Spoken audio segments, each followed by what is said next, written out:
ही निवडणूक कशी सोपी वाटते, अवघड वाटते? समोर अजितदादा आहेत, काय परिस्थिती वाटते? ही निवडणूक झाल्यानंतर पिंपरी चिंचवड शहराचा महापौर हा भारतीय जनता पार्टीचा असेल. पण गेल्या वेळेस तुमचं जे 77 जागांचं काय रेकॉर्ड होतं, ते रेकॉर्ड राखाल तुम्ही, वाढेल, त्याच्या आसपास राहाल. तर त्या कारभाऱ्यांनी या महापालिकेला कर्जबाजारी करून सोडलेला आहे. तुम्ही असा काय कारभार केलेला आहे? काय कारभारी हा शब्द आमच्या डिक्शनरीमध्ये नाही आहे. 1997 पासून 2014 पर्यंत कोण होतं सत्तेत? का नाही त्यावेळेस जमलं?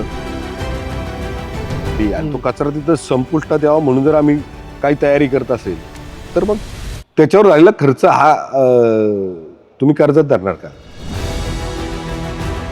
पण ज्या अजित पवारांवरती तुम्ही बोलता त्या अजित पवारांच्या सत्तेचे लाभार्थी तुम्हीच होता ना, दुसरं कोण होतं? मी कुणाच्या सत्तेचा लाभार्थी नाही.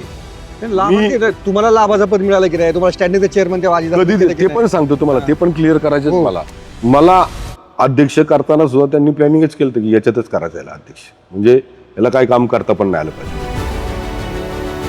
तो कारभारी शब्द त्यांच्या कानावर पडून पडून त्यांना असं वाटायला लागलं की मी मालकच राहिलं पाहिजे, मीच राजा राहिलं पाहिजे. त्यामुळे ते असे चुकीचे निर्णय घेत गेले. एखाद्याची पेक्षा आपल्याला मोठं व्हायचं असेल तर त्याच्या पुढे खड्डे खणण्यापेक्षा आपण आपल्या कामाने आपली लाईन मोठी करायची. आपल्यावरली विश्वास आता कमी व्हायला लागली, मग काय करायचं तर बदनाम करायचं. या दृष्टीने त्यांचा हा पूर्ण प्लॅन आहे. आणि या प्लॅन मध्ये ना लोक आता विसरलेत त्यांना. हे कारभारी म्हणणारी जी लोक आहेत ना, ही काय कामाची नाहीत, ही कारभार सांभाळण्याच्या लायकीची नाहीत. त्यामुळे त्यांना बाजूला काढलेलं. पवार साहेबांकडे जाऊन तीच उभी राहिली, त्या लोकांना कुणी पाठवलं? अख्खा भोसरी मतदारसंघ पिंपरी चिंचवड शहराला माहिती कुणी पाठवलं. महायुती म्हणून प्रत्येक घटक पक्षाच्या नेत्याचा मान सन्मान फक्त भारतीय जनता पार्टीच्याच कार्यकर्त्यांनी पाळायचा. कायमच तुम्ही आरोप करत राहणार, आम्ही महायुती म्हणून सहन करणार, महायुती म्हणून सहन करणार. ते आता बाद झालं. महेश लांडगेला बदनाम करून तुमचं राजकारण आता कारभारी म्हणून हे शहर स्वीकारणार नाही. तुम्ही म्हणताय तुम्ही दादांवर कधी टीका केली नाही, दादांविषयी कधी बोलले नाही, पण तुम्ही दादांना जाहीर समारंभामध्ये मान सन्मान पण दिला नाही. तर खरोखरी जे शरद पवार अजित पवारांना जे जमलं नाही ते देवेंद्र फडणवीसांनी या शहरासाठी केलं, असं तुमचा ठाम दावा आहे का? दूरदृष्टीमध्ये जर आज महाराष्ट्रामध्ये आपण पाहिलं तर देवाभाऊ सारखा एकही व्यक्ती नाही. आयातच करायचं असतं तर मी विधानसभेच्या टायमाला केलं असतं ना. आयात नका म्हणून, आयात शब्द नका बाबू, त्यांचा सन्मान नका दुखो आयात हा शब्द. संदीप जो आहे तो ओबीसी मध्ये निवडणूक लढतात आणि यांची मिसेस जी आहे ती महिलांमध्ये लढते. ठीक आहे, त्यामुळे त्यांच्या अंतर्गत काय असेल मला सांग. बरं, अण्णा बनसोड यांच्या मुलाला खरंच ऑफर होती का बीजेपीची? मी त्यावेळेस पण ठाम होतो ना, आज पण ठाम आहे. कुदळवाडीतली कारवाई ही योग्यच होती. तुमच्या आणि शेखर सिंग यांचे संबंध फारच चांगले होते असं म्हणतात, आणि तुमच्या सल्ल्याशिवाय तुम्ही मान आलेल्याशिवाय ते सही सुद्धा कशावर करत नव्हते. खरं आहे का? अजित पवारांनी पिंपरी चिंचवड महापालिकेमध्ये लक्ष घालावं की नाही? का नाही घालाव? पिंपरी चिंचवड शहर आहे माझा स्वाभिमान. माझा स्वाभिमान कोणी दुखावला तर मग तो मी सहन करणार नाही. उंटावून शेळ्या नको हाकू कधी. तुम्ही थेट म्हणा ना, 12 मधून शाळा हाकू नका. नाही असं नाही मला म्हणा.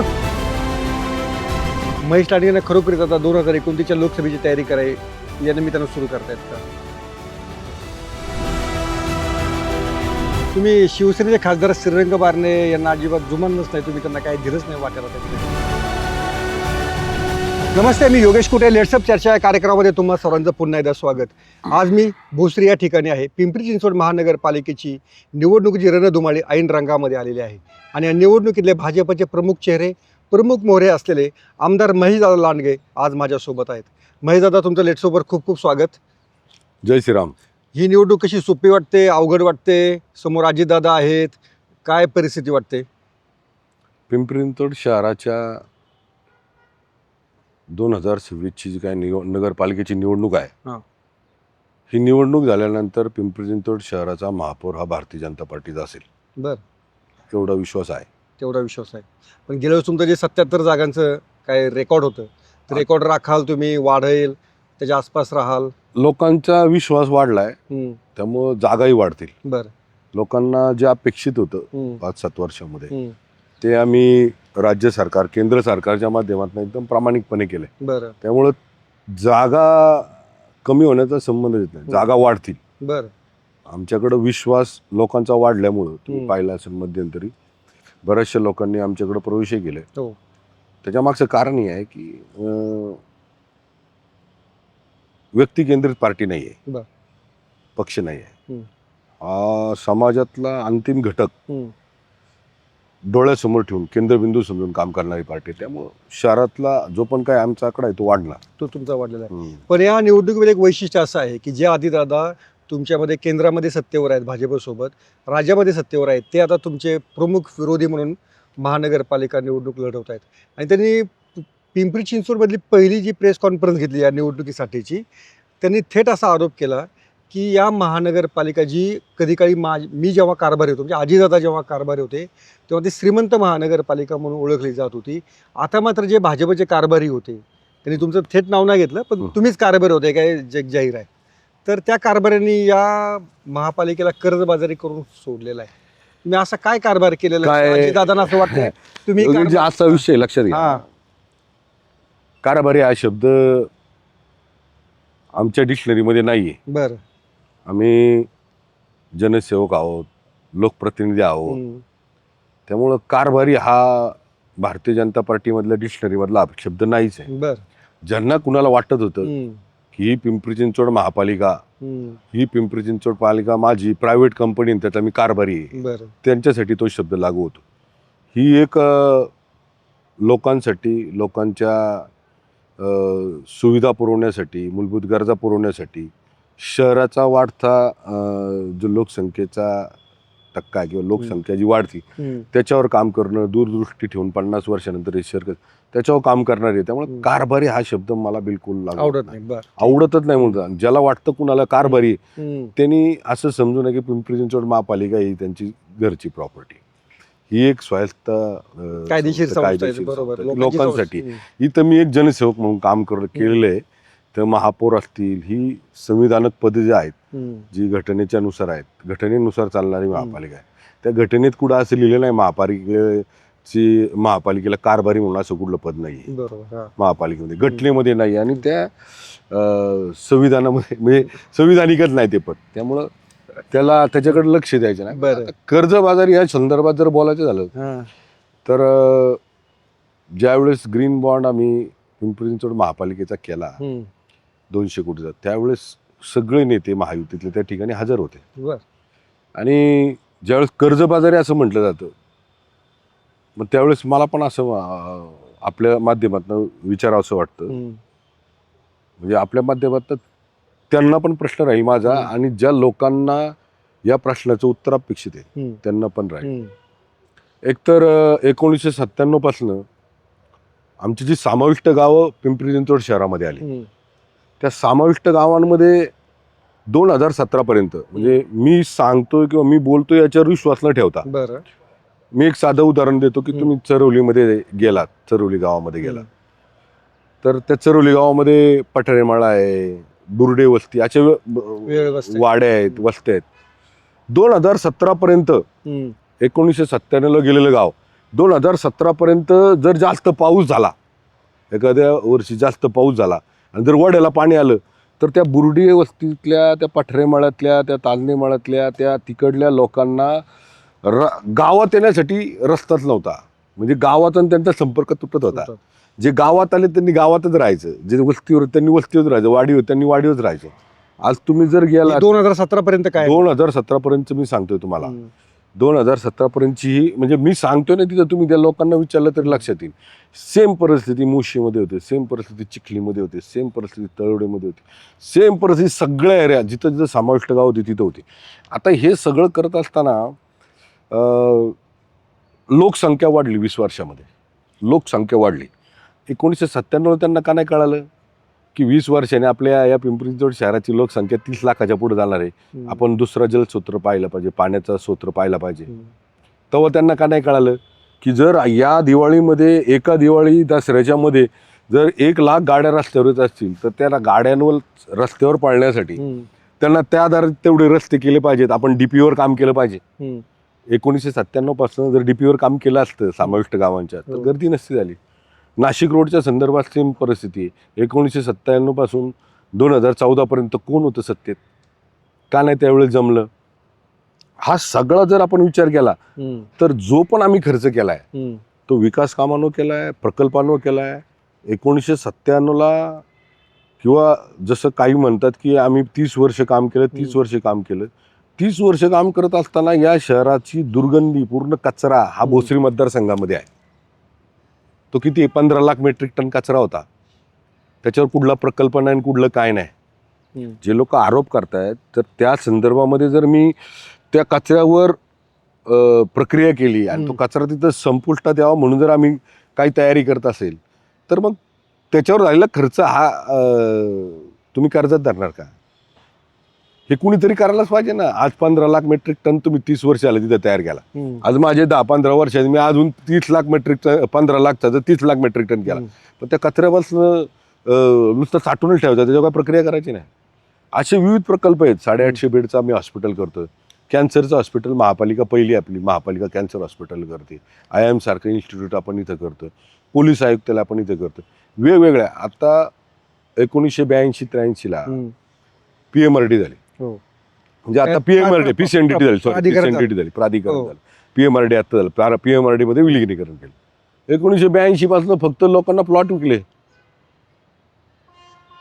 12.5% आमच्या स्थानिक भूमिपुत्रांचे ते 1982 पासून तर 1972 पासूनचे प्लॉट दिले नव्हते. 12.5% ते आम्ही दिले. एक ह्या प्राधिकरणाचा ज्या उद्देशाने स्थापन केलं तो उद्देश फक्त यांना पैसे कमवणंच होता. म्हणजे आपल्याला फक्त इथं लोकांना राहायला जागा देणं, तिथले रस्ते आम्ही केले, तिथलं पूर्ण इन्फ्रास्ट्रक्चर आम्ही केलं, तिथले गार्डन्स आम्ही केले, तिथल्या सगळ्या पायाभूत सुविधा आम्ही केल्या. मग ह्यांनी प्राधिकरणाचा म्हणजे जे पण काय MIDC, आता MIDC आपण बसलो, MIDC मध्ये पायाभूत सुविधा आज सुद्धा नाहीत.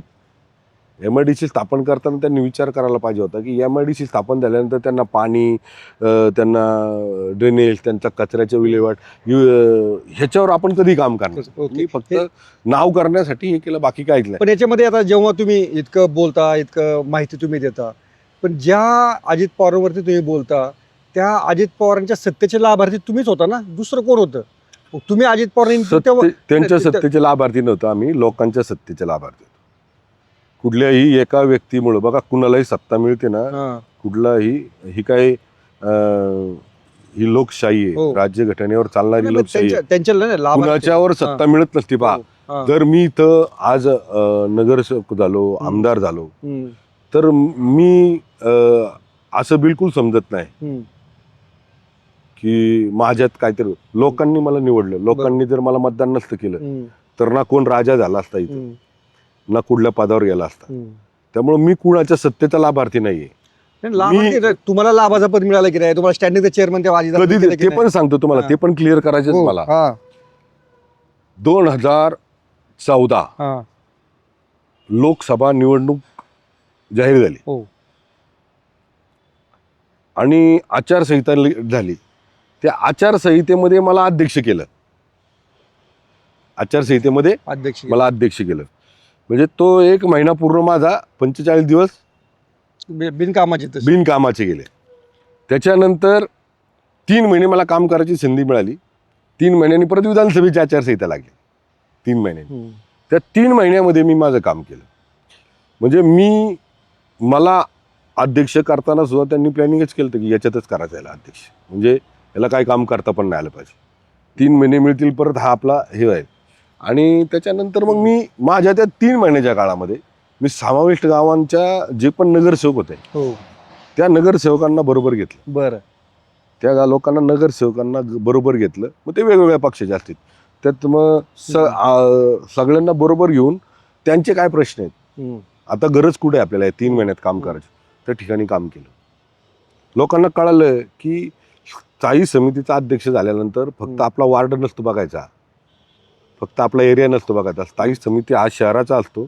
विशेषतः ज्या ठिकाणी वंचित भाग आहे, ज्या ठिकाणी आपल्याला सुधारणा करायच्या, ज्या ठिकाणी खरंच आपल्याला काम करायचे, त्या ठिकाणी आपण काम केलं पाहिजे.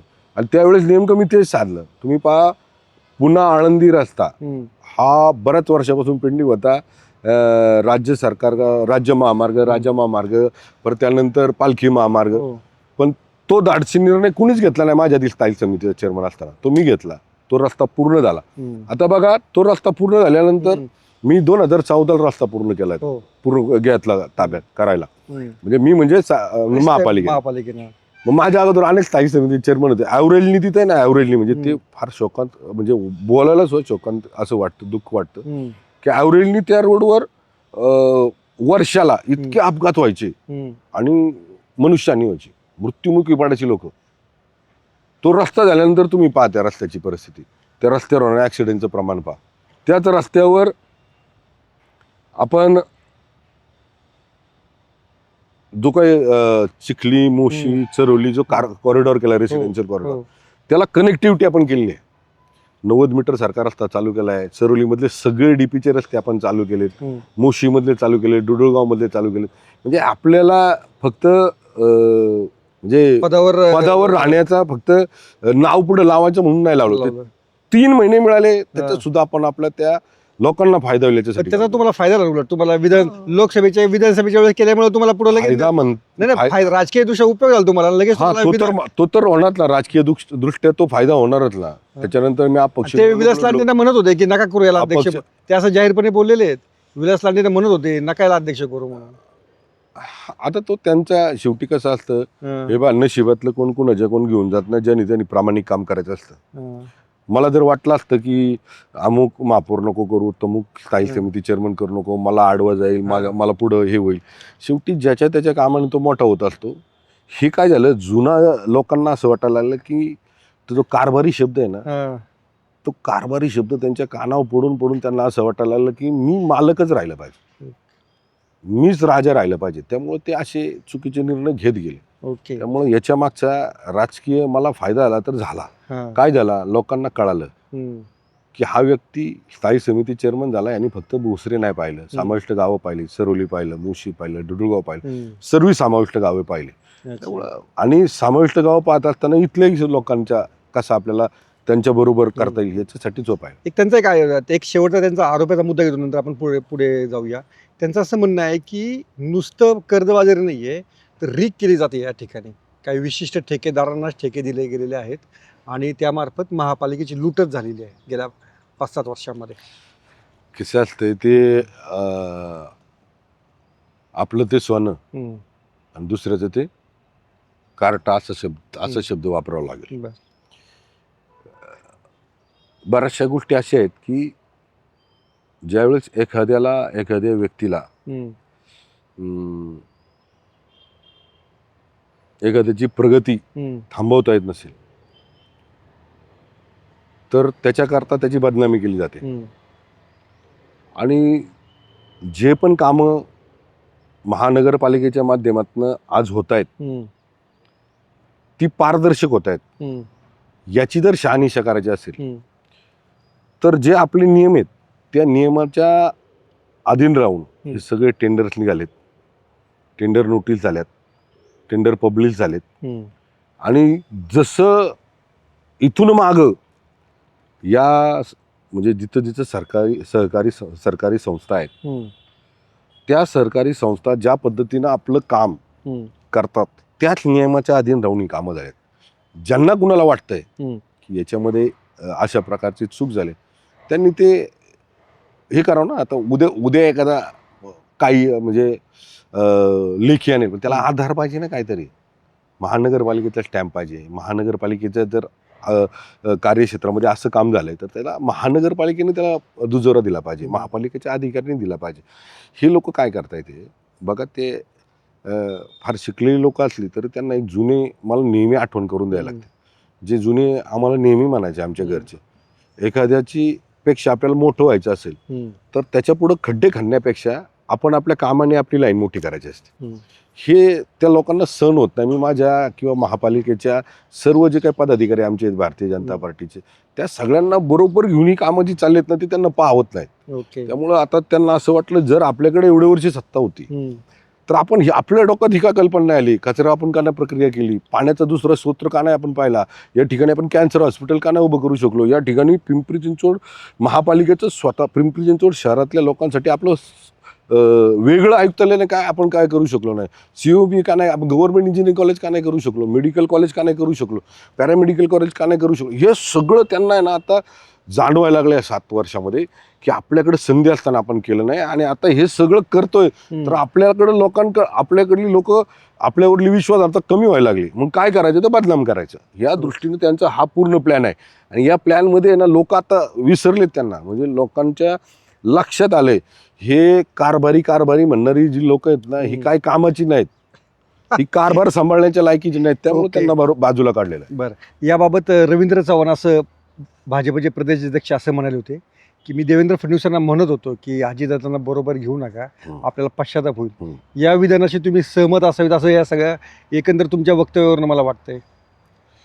सहमत म्हणण्यापेक्षा जर आमचे अध्यक्ष प्रदेशाध्यक्ष रवींद्रदादा असं म्हणतायत तर त्याच्यामागं काहीतरी कारण असतील ना. जर काही ठिकाणी एखाद्या ठिकाणी जर तुम्ही आपली मर्यादा सोडून, म्हणजे मर्यादा म्हणण्यापेक्षा ज्या पण महायुतीची जी काही हे ठरलेली आहे त्या मर्यादेच्या बाहेर जाऊन जर एखादा व्यक्ती आपल्या घटक पक्षावर जर आरोप करत असेल तर त्या संदर्भामध्ये प्रदेशाध्यक्षांनी घेतलेली भूमिका योग्यच आहे. त्याला नाही आम्हाला मला पण ती स्वीकारावंच लागेल आणि स्वीकारलीच पाहिजे मी ती. अच्छा. जर तुम्ही माझं उदाहरणच देतो मी तुम्हाला, म्हणजे तुमच्या लक्षात येईल मला वाईट का वाटतं. लोकसभेला महायुती म्हणून मी ज्या मतदारसंघामध्ये काम करतो, भोसरी मतदारसंघ, तो शिरूर लोकसभेमध्ये येतो, लोकसभेमध्ये येतो आणि त्या ठिकाणी मी एकटाच भाजपचा आमदार होतो, एकटाच. खेडला त्यांचा आमदार होता, जुन्नरला त्यांचाच आमदार होता, आंबेगावला त्यांचाच आमदार होता, शिरूरला त्यांचाच आमदार होता आणि याला पण हडपसरला पण त्यांचाच आमदार होता. मी एकटा भाजपचा आमदार होतो. माझी पण इच्छा होती, आमच्या पक्षाची इच्छा होती की आपण ही सीट भाजपला लढावं. त्यावेळेस महायुतीमध्ये आम्ही सगळ्यांना आदेश आले आमच्या मुख्यमंत्र्यांचे, नेत्यांचे, देवेंद्र भाऊंचे की आपल्याला महायुतीमध्ये राष्ट्रवादीचं घड्याळाच्या चिन्हाचं काम करायचं. आम्ही सगळ्यांनी काम केलं. बाकी 5 ठिकाणी त्यांना लीड नाही, जिथं त्यांचे आमदार आहेत तिथं. जिथं भारतीय जनता पार्टीचा आमदार आहे महेश लांडगे, जिथं भारतीय जनता पार्टीचे कार्यकर्ते तिथं त्यांना लीड आहे. म्हणजे आम्ही आमचा प्रामाणिकपणा सिद्ध केला. त्याच्या पुढे गेलो विधानसभेला जे आमच्याबरोबर मांडीला लावून राष्ट्रवादीच्या लोकसभेच्या युतीच्या माध्यमातून काम करत ती सगळी लोक तिकडे गेली शरद पवार साहेबांकडे जाऊन तीच उभी राहिली. त्या लोकांना कुणी पाठवलं? अख्खा भोसरी मतदारसंघ पिंपरी चिंचवड शहराला माहिती कुणी पाठवलं. पिंपरी चिंचवड शहराला माहिती कोण त्यांच्या मागं होतं. पिंपरी चिंचवड शहरातल्या प्रत्येक कार्यकर्त्याला माहिती आहे की कुणी पाठवलं. आता मला विचारण्यापेक्षा त्यांच्याच कार्यकर्त्यांना विचारा ना कुणी पाठवलं. त्यांनी तिकडे जाऊन काय केलं? माझ्या विरुद्ध जे आत्ता आरोप होत आहेत ना तेच आरोप त्यांनी केले. जे आता नेते करतायत ना त्यांचे तेच आरोप त्यांनी केले गेल्या वर्षी. विधानसभेला एवढे आरोप करून सुद्धा मी 63,000पेक्षा जास्त मतं निवडून आलो. काय झालं? परत ते इकडे आले. आम्ही एक शब्द काढला नाही, आम्ही एक शब्दानेही बोललो नाही. तुम्ही का घेतलं, का बोललाय, का त्यांना सहकार्य करताय, एक शब्दाने बोललो नाही. आता परत महायुती म्हणून प्रत्येक वेळेस आम्ही धर्म पाळायचा का? महायुती म्हणून प्रत्येक घटक पक्षाच्या नेत्याचा मान सन्मान फक्त भारतीय जनता पार्टीच्याच कार्यकर्त्यांनी पाळायचा का? हे पण कुठंतरी ठरलं पाहिजे ना. आम्ही कधीच मागच्या 10-15 वर्षामध्ये 10-12 वर्षामध्ये महेश लांडगेचं असं एक स्टेटमेंट दाखवा महायुतीच्या कुठल्याही नेत्यासंदर्भात. एकही स्टेटमेंट नाही. महेश लांडगेचं नाही, कुठल्याही भारतीय जनता पार्टीच्या कार्यकर्ते दाखवा, एकही स्टेटमेंट नाही. तर त्याचा अर्थ असं होत नाही की आम्ही फक्त म्हणजे तुमचाच सन्मान करायचा. आज आमचे प्रदेशाध्यक्ष जर असं म्हणत असतील की अशा संदर्भातली भूमिका घेत असतील तर मला तर ती मान्यच आहे. कुठपर्यंत आम्ही तरी आमच्या मर्यादा सांभाळायच्या.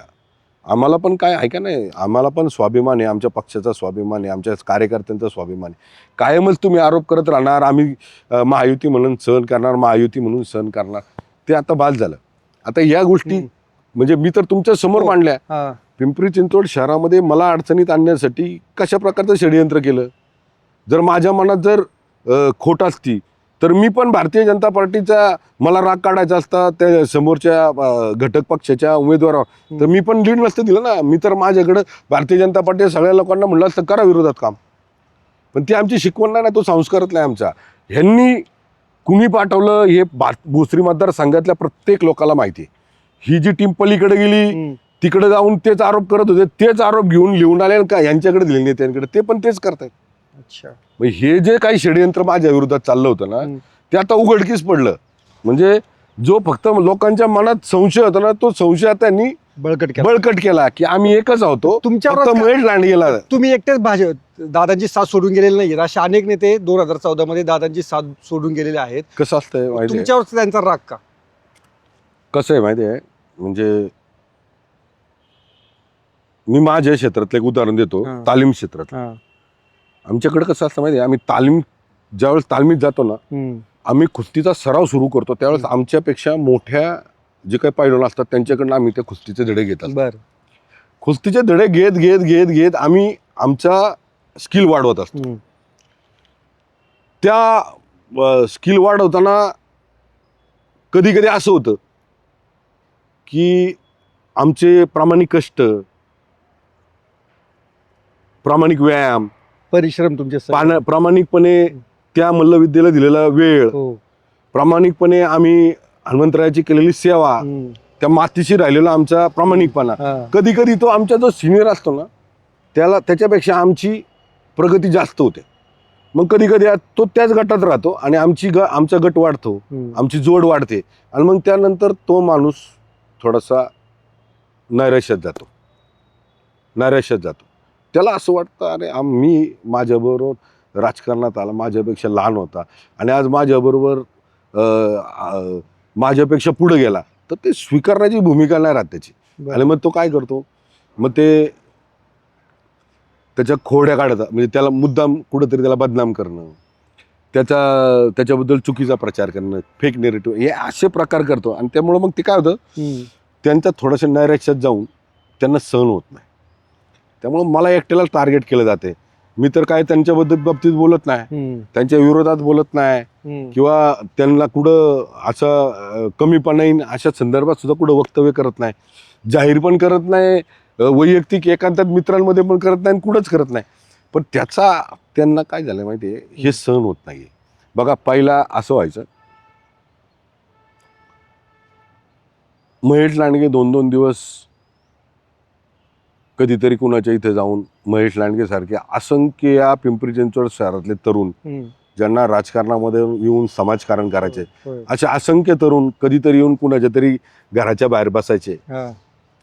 पिंपरी चिंचवड शहराचं एखादं पद मिळावं मोठं म्हणून घराबाहेर येऊन बसायचे. ते मागल्या 7-8 वर्षामध्ये कदाचित कुणाच्या दरवाज्यात गेले नाहीत, म्हणून कदाचित तो राग माझ्याबद्दल जास्त असेल. हे नैराश्य दूर करण्यासाठी त्यांनी काय करावं, तुम्हाला काय वाटतं? आत्मपरीक्षण करावं. माझ्या दुसऱ्या तो मोठा होतोय किंवा त्याच्या माध्यमातून लोकसेवा चांगली करतोय, तर आपण लोकसेवा कशी चांगली करता येईल याच्यावर आत्मपरीक्षण केलं पाहिजे. महेश लांडगेला बदनाम करून तुमचं राजकारण आता कारभारी म्हणून हे शहर स्वीकारणार नाही. लोकांना पुढल्या 50 वर्षाचं व्हिजन डोळ्यासमोर ठेवून काम करणारा व्यक्ती या शहरामध्ये जनसेवक म्हणून पाहिजे, कारभारी म्हणून नाही. लोकसेवक म्हणून पाहिजे, कारभारी म्हणून नाही. तोच व्यक्ती काम करणार या शहरामध्ये, तोच व्यक्ती लोकांना पाहिजे, कारभारी नाही पाहिजे. ओके. तुमच्याबद्दल आणखी एक आहे की तुम्ही जे म्हणता की पिंपरी चिंचवडच्या कार्यकर्त्यांना जिजाई बंगल्यावर, बारामती हॉस्टेलवर जावं लागत होतं. मी बंगल्यांचे नाव नाही घेत, मी सांगतो, मी दरवाजा म्हणलो दरवाजा. त्या बंगल्यांच्या दरवाजावर जावं लागत होतं. प्रभागाचा सदस्य निवडायचं झालं तरी त्यांना पिंपरी चिंचवड शहराच्या बाहेर जाऊन 2-3 दिवस बाहेर उभं राहायला लागायचं दरवाजाच्या. पक्षाचं तिकीट तर लय लांबची गोष्ट आहे. आता भाजपमध्ये गेलो सगळं बदललं का? आता भारतीय जनता पार्टीमध्ये त्याचं स्किल, त्याची स्वतःचं काम, या सगळ्यांचा विचार केला जातो, सर्वे केला जातो आणि मगच उमेदवारी दिली जाते. महेश लांडगे महेश लांडगे महेश लांडगेच्या दारापुढे कार्यकर्ते कधीच नाही.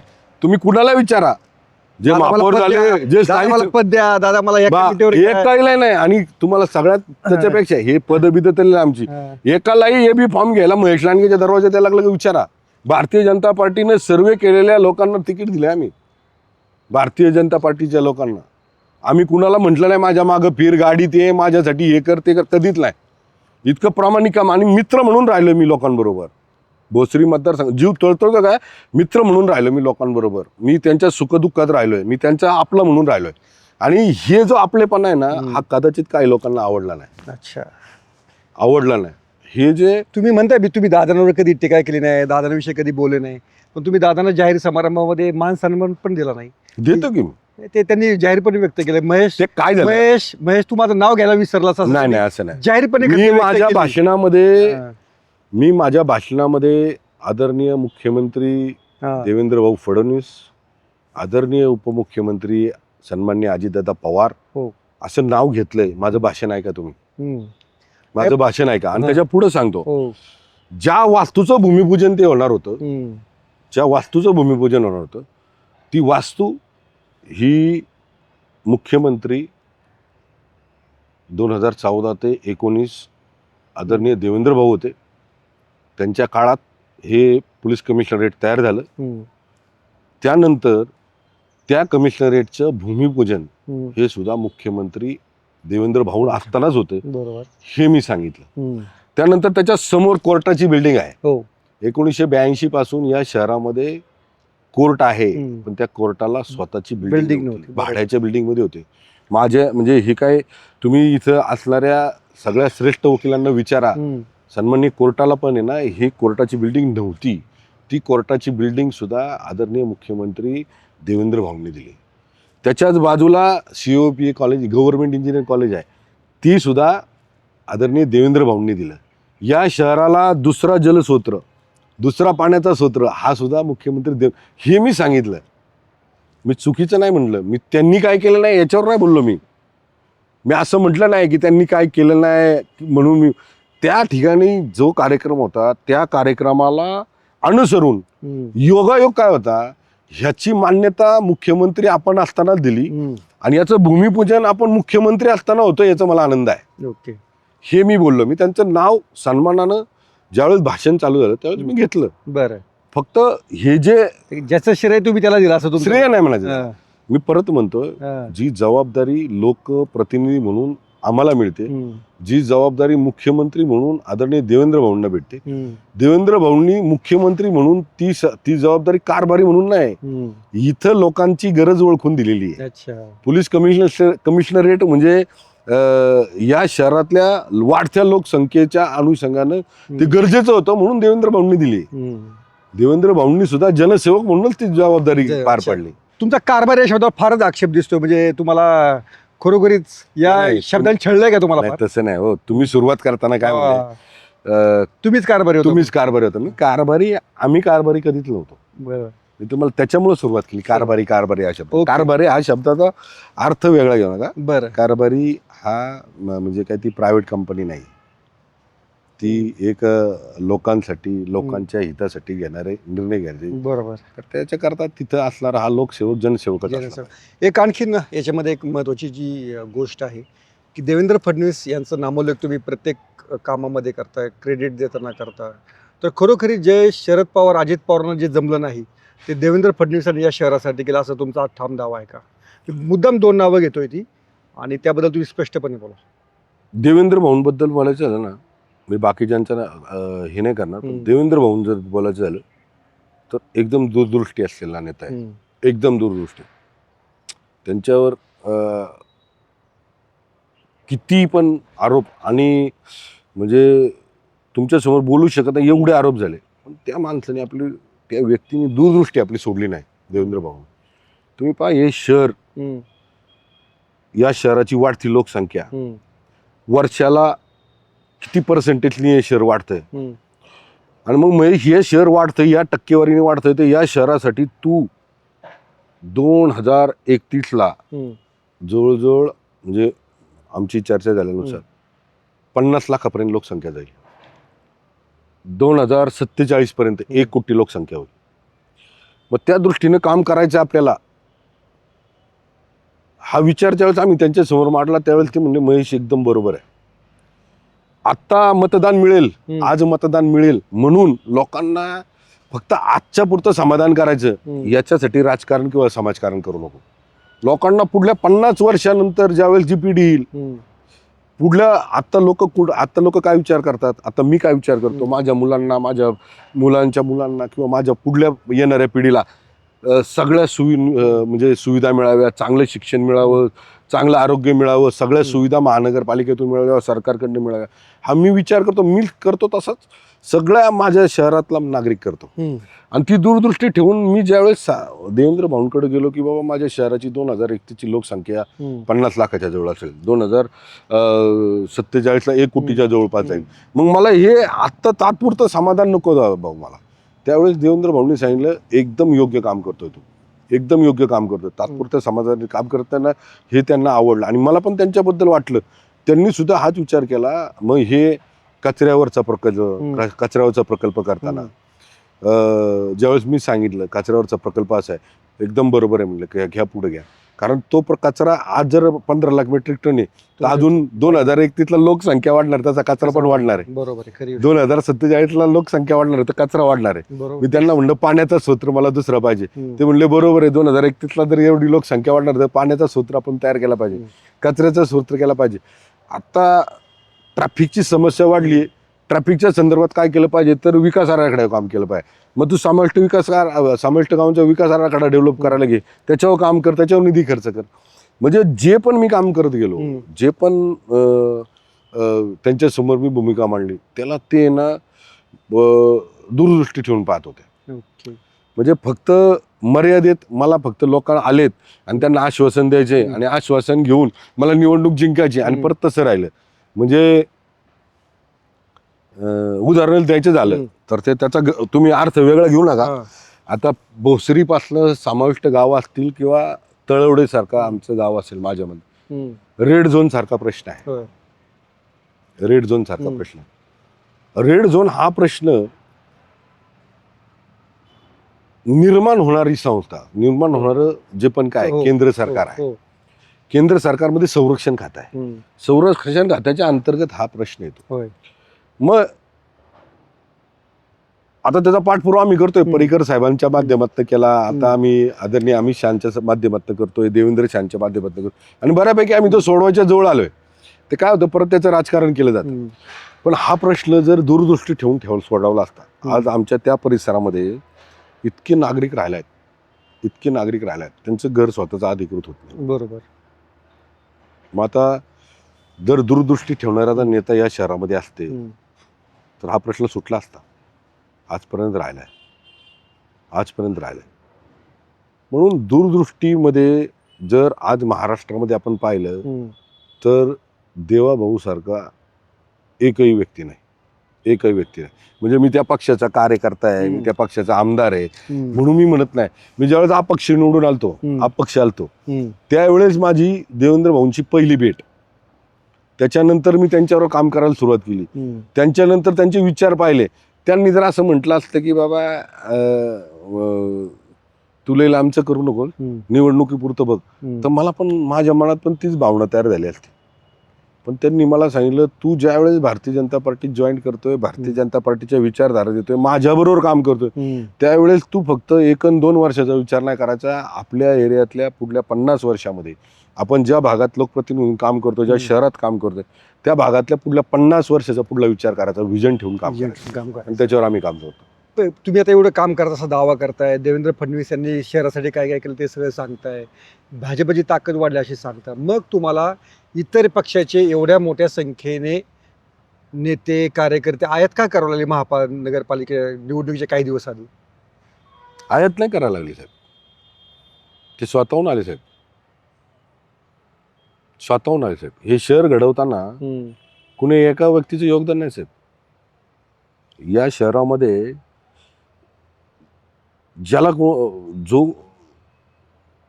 प्रत्येक समाजाचा घटक आहे, प्रत्येक या शहर म्हणजे एक आपलं छोटा भारत आहे, कॉस्मोपॉलिटन शहर म्हणतो आपण तसं. या राज्यातला, या देशातला प्रत्येक कानाकोपऱ्यातला प्रत्येक भाषिक या ठिकाणी राहतो. त्यामुळं त्या प्रत्येक व्यक्तीला त्या प्रत्येक व्यक्तीचं योगदान, त्या प्रत्येक घटकाचं योगदान आहे. बरोबर. आणि ज्यावेळेस माझ्या 2014ची निवडणूक झाली, 2024ची आपली बरं. विधानसभेची, हो. त्यावेळेस अनेक लोक भारतीय जनता पार्टीकडनं तिकडे गेले. बरं. भारतीय जनता पार्टीकडनं तिकडे गेले. असं वाटलं होतं की काय तिकडची जरा वारा असं लोकांना तेव्हा वाटत होतं. तिकडे गेले, वाराचं नाही, ते तिकडे गेले. त्यावेळेस मी कधी म्हटलं नाही त्यांना की आयात आयात म्हणजे आयात शब्द हा तुमचा नाही. आयात शब्द हा जो आता माहोल तयार झालाय ना, माहोलमुळे तयार झाला. आयात भाजपने आयात केलेली, असा जो शब्द आलेले नाही, आयात केलेली, आयात केलेला हा जो शब्द जो आमचे विरोधक करतात, त्यांनी मग हा शब्द का नाही वापरला बरं? ज्यावेळेस हे 22 पक्षप्रवेश झाले आमचे, त्याच्या एक 8 दिवस आधी आमच्या भाजपमधले एक नगरसेविका ताई तिकडे प्रवेश केला. त्यावेळेस त्यांना वाटलं नाही की आयात करतोय आपण म्हणून. ज्यावेळेस 2024च्या निवडणुकीला विधानसभेच्या टायमाला जेव्हा ते तिकडे गेले, त्यावेळेस त्यांना नाही का वाटलं त्याला लोकशाहीमध्ये व्यक्ती स्वातंत्र्य आहे, ज्यांनी त्यांनी ठरवायचं असतं की कुठल्या विचारधारेवर. मी तुम्हाला सांगितलं, आता लोक जनसेवक म्हणून काम करण्यासाठी तयार आहेत. बरं. ते कुठल्या कारभाराच्या हाताखाली काम करायला तयार नाहीत. ओके.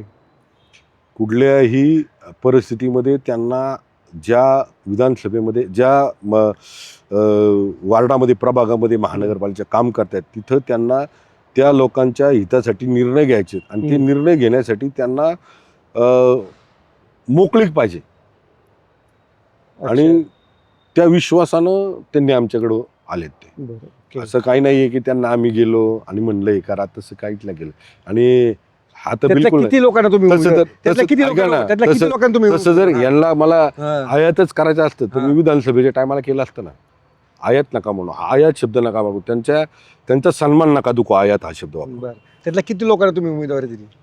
त्यातल्या बऱ्यापैकी उमेदवार जे आहेत तिथलं आहेत ते चांगले, त्यांचं काम आहे.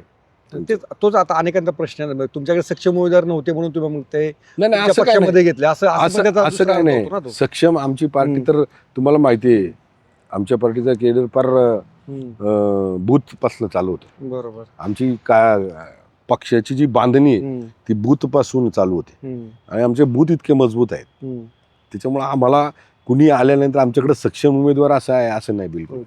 हे बा संजोग वागरे पाटील, भिकू शेठ वागरे पाटील, हे शहर स्थापन झाल्यापासून त्या शहराचं योगदान, त्या परिवाराचं योगदान आहे. आणि ही महापालिका असल्यापासून आतापर्यंत त्यांनी लोकसभेपर्यंत लोकांची सेवा केली. आणि तिथं त्यांना म्हणजे त्यांना इकडं घेऊन आल्यानंतर आम्ही तिथल्या कार्यकर्त्यांना विचारलं. कार्यकर्ते म्हणले घ्या, आपल्यामध्ये येत असतील, आपल्या विचारधारेमध्ये. मी तुम्हाला पहिलेच सांगतो की भारतीय जनता पार्टी हा व्यक्ती केंद्रित असलेला पक्ष नाहीये. पक्षाची विचारधारा राष्ट्र, पक्ष आणि व्यक्ती. त्यामुळं सगळ्यांना आमच्या ज्या परिसरामध्ये आम्ही पक्षप्रवेश झाले त्या परिसरातल्या त्या कार्यकर्त्यांनी स्वतः सांगितलं आम्ही थांबतो पण ह्यांना तुम्ही उमेदवारी द्या. ठीक आहे, ते केस टू केस वेगवेगळं होऊ शकेल. वाघेरेंच्या विरोधात वाघेरेंच्या विरोधातला तुमचे उमेदवार गेले मारा की पलीकडे नाही, पण वाघेरेंच्या विरोधातला नाही, तो ओबीसी मधल्या कॅटेगरी मधले संदीप जो आहे तो ओबीसी मध्ये निवडणूक लढतात आणि यांची मिसेस जी आहे ती महिलांमध्ये लढते. ठीक आहे, त्यामुळे त्यांच्या अंतर्गत काय असेल मला सांग. अण्णा बनसोड यांच्या मुलाला खरंच ऑफर होती का बीजेपीची? नाही, असं काहीतरी आता असं, पण असं तर कधीच नाही झालेलं, बिलकुल नाही. त्यांच्याकडनं आला ना आमच्याकडनं त्यांना ऑफर केली. ओके. तुमच्या घरातले यंदा कोणी निवडणूक केला नाही, काय नक्की कारण? का बीजेपीचा जो नियम लागे, घराणेशाही नाही, आमदारांच्या भाव कुटुंबातल्या लोकांना उमेदवारी द्यायची नाही, त्याचं असं काही नाहीये. माझा भाऊ सुद्धा तयारी करत होता, 2 ठिकाणी तयार करत होता. बरं. तर मी दोघांना सांगितलं आपण तिथं थांबायचं.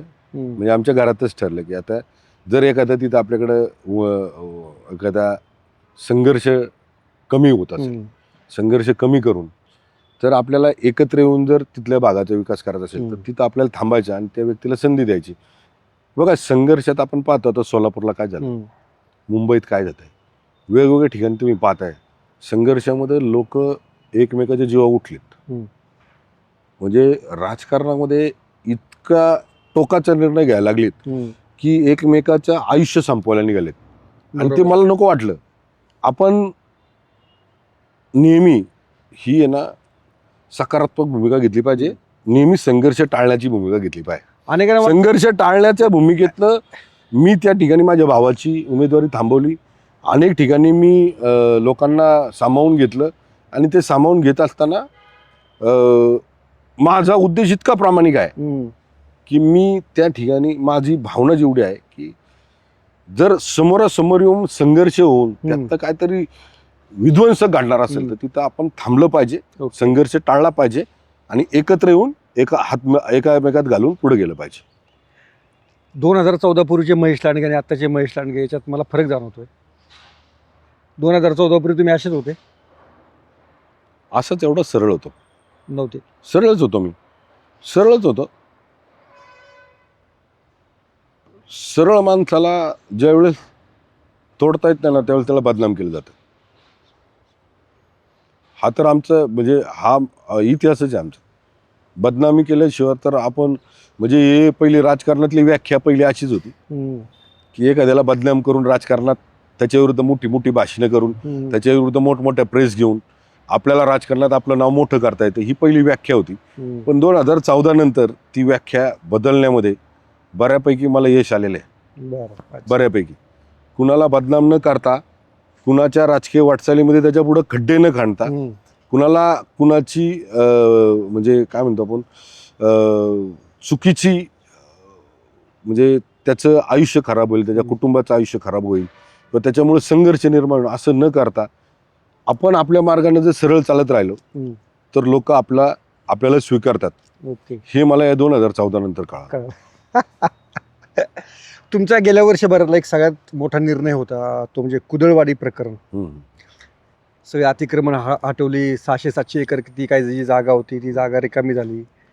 त्या जागेत आता पुढे काय आणि काय नक्की त्यातनं काय साध्य झालं? तुमचा जो हेतू होता त्यातनं तो साध्य झाला का? मी त्यावेळेस पण ठाम होतो ना आज पण ठाम आहे. कुदळवाडीतली कारवाई ही योग्यच होती. कुदळवाडीतली कारवाई योग्यच होती. आता 4 म्हणजे आता लय नाही तुमच्याशी बोलतोय 31 का 1 तारखेला 4 बांगलादेशी पकडले. 4 बांगलादेशी त्या भागामध्ये इथं 4 बांगलादेशी आम्ही आमच्या स्वतःच्या संघटनेनं पोलीस स्टेशनला हजर केले. आज बांगलादेशमध्ये काय परिस्थिती बघा हो. तुम्ही तर टीव्हीला रोज पाहताय हिंदूंना जाळलं जाते तिथं. ती परिस्थिती यात ज्याच्यात झाली असती कुदळवाडीमध्ये. आज तिथं आजूबाजूला जे सोसायटीवाले आहेत ना त्यांना जाऊन विचारा, त्यांच्या आरोग्याच्या दृष्टीनं होणारे प्रॉब्लेम किती क्लिअर झाले.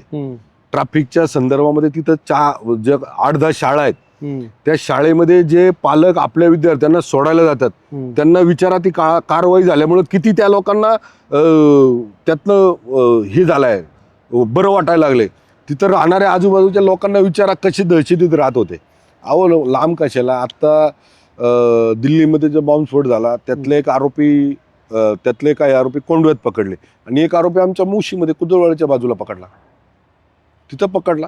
अरे हे जर अतिरेकी कारवाई असलेले विध्वंसक कारवाई करणारे हे राष्ट्र आपलं नाही, पाकिस्तानच्या घोषणा देणारे ही जर लोक या भोसरीत राहत असतील आणि नाहक आमच्या हिंदू लोकांना त्रास देत असतील आणि विनाकारण त्या ठिकाणी आपली दहशत निर्माण करत असतील आणि त्या दहशतीच्या माध्यमातून त्यांना वेगळं काही साध्य करत असेल तर ती केलेली कारवाई योग्य आहे. आता त्या केलेल्या कारवाईवर डीपी मध्ये काही आरक्षणं पडलीत. बरं, त्या आरक्षणामध्ये आमच्या काही स्थानिक भूमिपुत्रांच्या संदर्भातला निर्णय काय आणि काही तिथं राहणारे आमचे औद्योगिक क्षेत्रात छोटे स्मॉल स्केलवाले आहेत त्यांच्या संदर्भातला काही एक निर्णय आहे तो पेंडिंग राहिलेला आहे.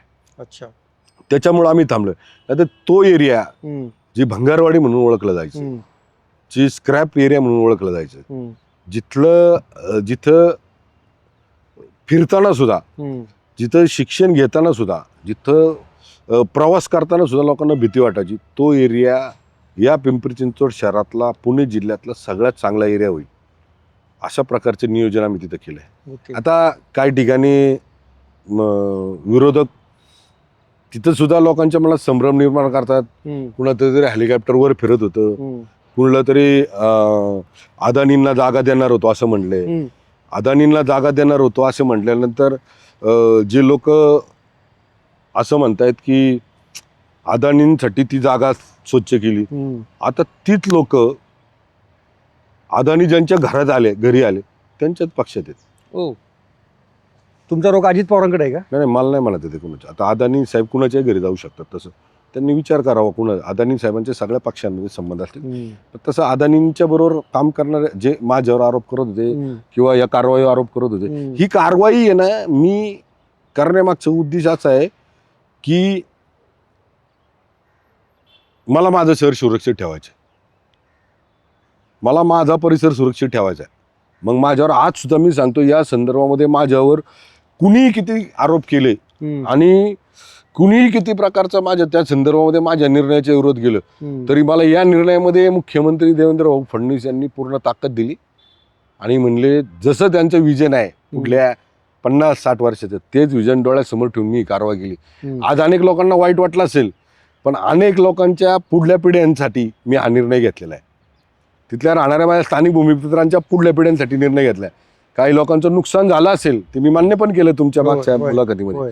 झालेल्या नुकसानाला मी ते मान्य करतो, पण ते नुकसान सुद्धा त्यांना कसं त्यातनं बाहेर काढता येईल याची जबाबदारी सुद्धा मी त्यावेळेस स्वीकारली होती. आज सुद्धा सांगतो, त्या एरियाच्या डेव्हलपमेंट नंतर आता हा DP काही म्हणजे आपण काय म्हणतो आक्षेप आल्यामुळं पूर्ण पिंपरी चिंचवड शहराचा थांबलाय. ओके, पण तुम्ही एक त्याच्यामध्ये चरुली आणि कुदळवळ टिपी स्कीम पण तुम्ही पालिकेने जाहीर केलेली होती. त्या टिपी स्कीम कॅन्सल केल्या. पण का टाकली होती मग? तुम्हाला माहित होतं तर? नाही आम्हाला नाही असं होऊ शकत नाही. टिपी स्कीम ऐका, मी परत सांगतो, त्या टिपी स्कीम जाहीर नव्हत्या झाल्या. त्या टिपी आक्षेप मागवले ना टिपी स्कीम आक्षेप मागितले होते. त्याच्यानंतर आम्ही आयुक्तांकडे बसून आम्ही चरवली आणि याच्यातल्या कुदळवाडीतली टिपी स्कीम आम्ही कॅन्सल केली. अनेकांचं लोकांचं ऐका, लोकांना ज्या मी तुम्हाला सांगितलं ना, मी जी गोष्ट त्यांच्यावर लादली गेली त्याच्या विरोधात आहे. मी जी गोष्ट लोकांवर लोकांच्यासाठी अडचणीची निर्माण होती त्याच्या विरोधात लगेच मी तिथे गेलो. लोकांसाठी लगेच मी आयुक्तांशी भेटलो, मी साहेबांशी बोललो आणि साहेबांनी ते लगेच तिथे येऊन जाहीर पण केलं ते टिपी स्कीम कॅन्सल करणार म्हणून. आता आम्ही बोराडेवाडीची टिपी स्कीम करतोय. बोराडेवाडीचं टिपी स्कीम करत असताना तिथे लोकांना विचारा, त्यांना मंजूर आहे टिपी स्कीम करणं. आम्ही त्याच्यात पुढं गेलोय. हे काय आहे माहिती का, फक्त तुम्ही मागाशी म्हणलात तसं महेश लांडगेला टार्गेट केलं जातं. टीपी असू, DP असू, इथली कामं असू, इथली होणारा विकास असू, तर जे लोकांना जे कारभारी म्हणून जे स्वतःला समजतात त्या लोकांना सहन होत नाही, म्हणून हा माझ्यावर आरोप करायचा. बाकी काय. तुमच्या आणि शेखर सिंग यांचे संबंध फारच चांगले होते असं म्हणतात आणि तुमच्या सल्ल्याशिवाय तुम्ही मान आलेल्याशिवाय ते सही सुद्धा कशावर करत नव्हते. खरं आहे का साहेब? ते फार मोठे अधिकारी होते आणि जर एखादा विषय जर लोकहिताचा असेल आणि जर त्यांना पण तो योग्य वाटत असेल तर त्यांनी तो केला. ते माझं ऐकत होते नाही, ते सरकारशी बांधिले, ते कायद्याला बांधिले. कायदा जसं सांगेल तसं ते काम करणार. मी माझ्यासाठी कायदा कधी त्यांना बदलायला नाही सांगितला किंवा ते पण माझ्यासाठी त्यांनी पण कधी कायदा बदलला नाही. कायद्यामध्ये जे आहे, घटनेमध्ये जे आहे, जे अधिकार माझे आहेत, जे अधिकार त्यांचे आहेत, ह्या सगळ्याला बांधील राहून त्यांनी काम केलं. मी त्यांना कधीच असं काम सांगितलं नाही ज्याच्यामुळं ते धोक्यात येतील आणि त्यांनी पण कधी असं काम केलं नाही ज्याच्यामुळं ते पण धोक्यात येतील आणि मी पण धोक्यात येईल. असं बिलकुल काम केलं नाही. आमच्यात फक्त एवढं हे चांगलं होतं कम्युनिकेशन. त्यांना एवढा विश्वास होता की मी कधी चुकीचं काम घेऊन येणार नाही आणि मला पण एवढं ठाम मत होतं की ते कधी चुकीचं काम करणार नाही. आणि जर हा जो 20 वर्षाचा जो बॅकलॉग भरून काढायचा आहे, तो भरून काढताना जर काही निर्णय घ्यायचे असतील तर ते घेण्यामध्ये त्यांनी पण बघा, कुठलाही अधिकारी 3 वर्ष येत असतो आणि ते अधिकारी म्हणून आल्यानंतर ते त्यांची जबाबदारी पार पडत असताना त्यांना काही ते राजकारण करायचं नसतं, त्यांना काही कुठल्या पक्षाचं काम करायचं नसतं, ते कुठल्या पक्षाला बांधील नसतात. ते त्यांनी घटनेला बांधील असतात आणि ते घटनेनुसार काम करत असतात. त्यांनी 3 वर्षामध्ये जे काम केलं किंवा त्याच्या अगोदर हर्डीकर साहेब असतील, त्याच्यानंतर आता परत हर्डीकर साहेब आले, ह्या सगळ्यांनी जे काम केलं हे लोकसंख्या वाढीच्या दृष्टीने शहराला लागणाऱ्या गरजा शहराच्या दृष्टीने काम केलं. त्यामुळे त्यांनी काम करताना कधी असा दुजाभाव केला नाही. केलेलं.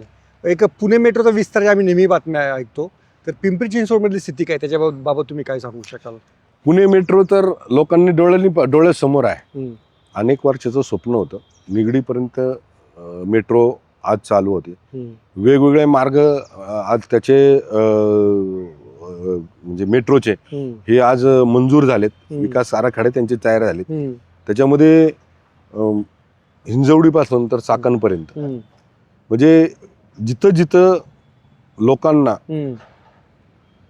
मेट्रोचा म्हणजे आळंदी तीर्थक्षेत्र असेल, देऊ असेल, ह्या सगळ्यांचा विचार करून लोकांना जाणं येणं हे सगळे मार्ग आता परत तोच मुद्दा येईल की निवडणूक लोकांना हे माहिती आहे. मेट्रो साक्षात ज्यावेळेस साकारली त्यावेळेस केंद्रात सरकार कोणाचं होतं, राज्यात सरकार कोणाचं होतं.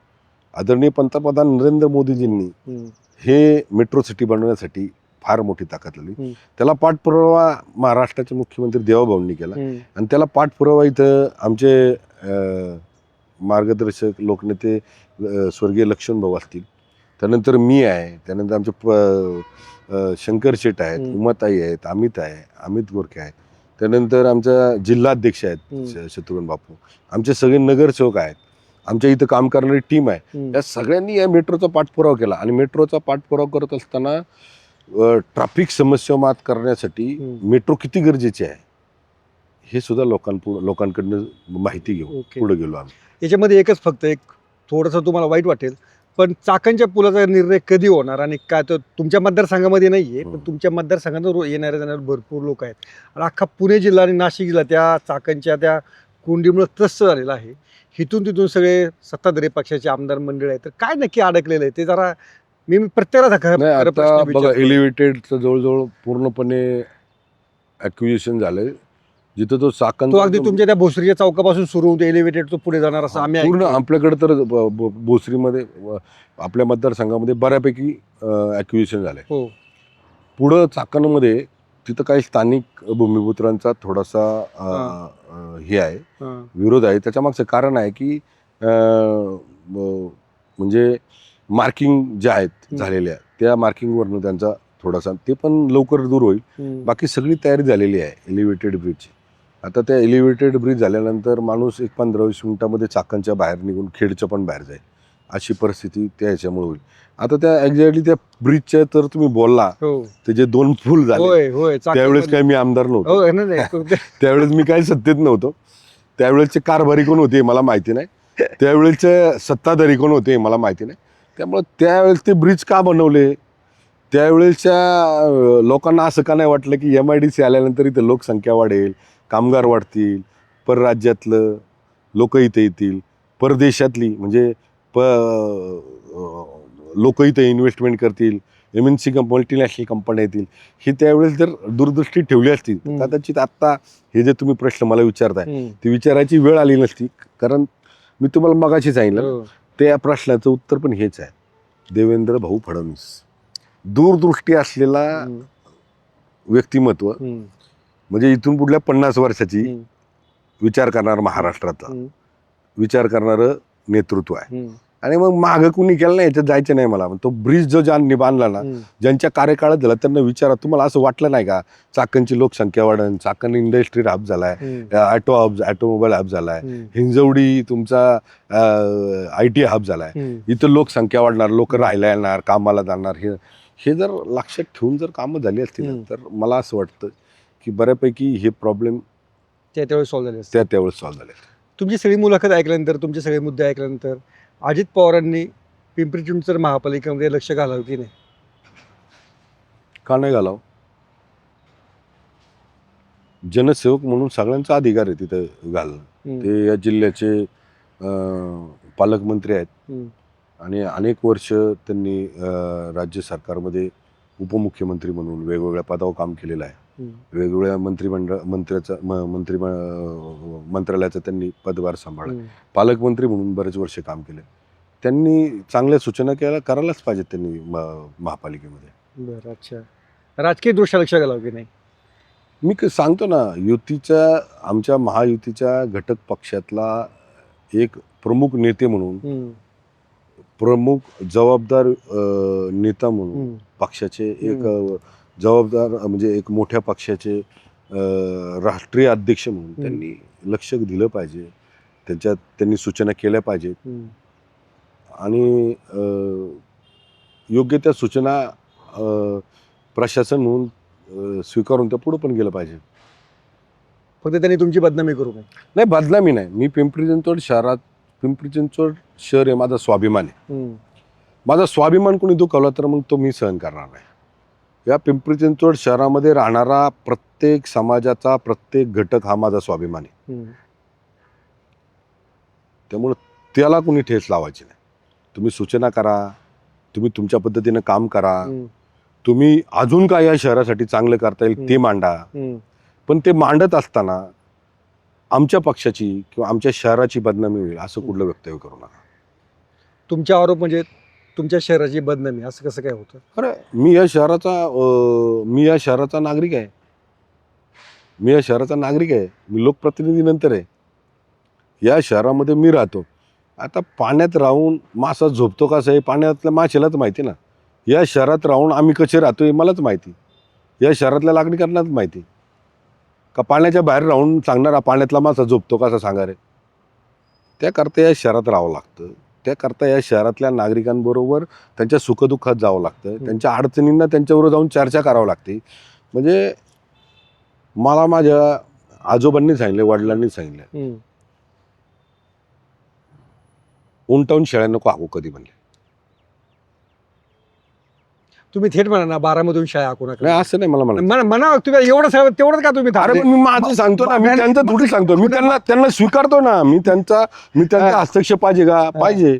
त्यांनी सूचना केल्या पाहिजे का? पाहिजे. ते एक राष्ट्रीय पक्षाचे हे आहेत तर मी पण त्यांना मानतो ना. मी कुठं नाही म्हणलो. मी त्यांना आजपर्यंत आदरणीय सन्माननीयच म्हणतो, कारण मी ते सन्माननीय आमच्यासाठी. अच्छा, सन्माननीय जे काय होतं, निवडणूक आल्यानंतर आरोप करणं. जेव्हा माझी लोकसभेला युती म्हणून मी घड्याळाच्या उमेदवाराचं काम केलं त्यावेळेस मी चांगला होतो. लक्षात आलं का? त्यावेळेस मी चांगला होतो. मग असं काय झालं, ज्यावेळेस महानगरपालिकेची निवडणूक आली त्यावेळेसच मी का बरं असं दिसायला लागलो? लोक हुशार आहेत. मी तुम्हाला परत सांगतो, इतकी लोक हुशार झालेत, लोकांना कळतंय स्वार्थ काय, निस्वार्थ काय. लोकांना कळतंय आपलं कोण